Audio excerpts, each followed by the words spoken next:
Mengawal informasi kita yang pertama, pemirsa, selama libur panjang cuti bersama Imlek, sebanyak 34.193 kendaraan melewati kedua ruas tol Palindra.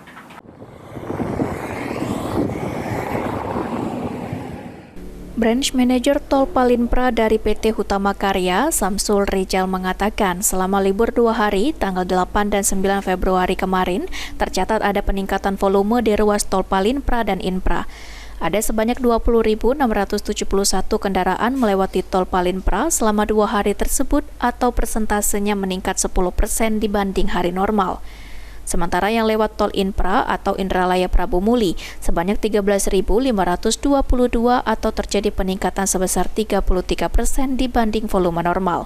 Sehingga total 34.193 kendaraan melewati Tol Palinpra atau kedua ruas tol tersebut selama libur 2 hari.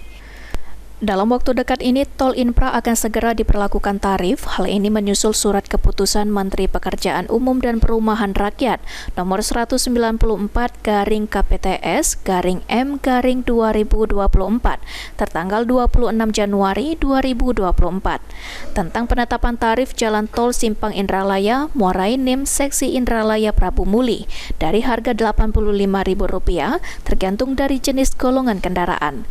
Ahmad Romawi, PAL TV.